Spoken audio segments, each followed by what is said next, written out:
Next অঙ্কটা আমরা দেখে নেব। চলো ফার্স্টে আমরা অঙ্কটা পড়ে নিই। কি বলছে? বলছে একটি পণ্য ৭৮ টাকায় বিক্রি করলে যে শতকরা লাভ হয় পণ্যটি ৬৯ টাকায় বিক্রি করলে হওয়া শতকরা লাভের দ্বিগুণ হয়।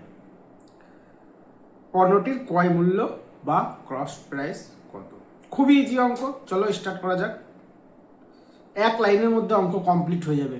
ঠিক আছে, দেখো ফার্স্ট আমরা লিখে নেব ৭৮ টাকা, সেকেন্ড আমরা লিখব 69 টাকা।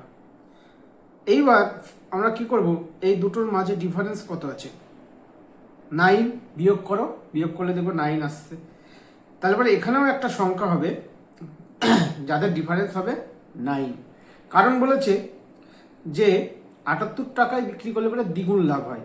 ৬৯ টাকায় লাভ বিক্রি করলে পরে যে টাকা লাভ হয় ৭৮ টাকায় বিক্রি করলে দ্বিগুণ লাভ হয়। দ্বিগুণ মানে তাহলে এখানেও 9 ডিফারেন্স হবে। তাহলে কত হচ্ছে, বিয়োগ করলে পরে 60।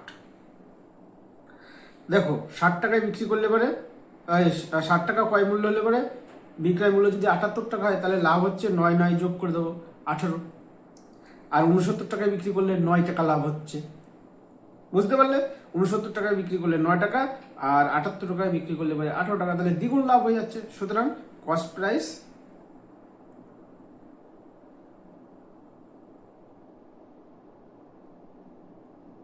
60 টাকা। তাহলে এবার অপশন দেখো, অপশন এ তে আছে 60, এটাই অ্যান্সার হবে।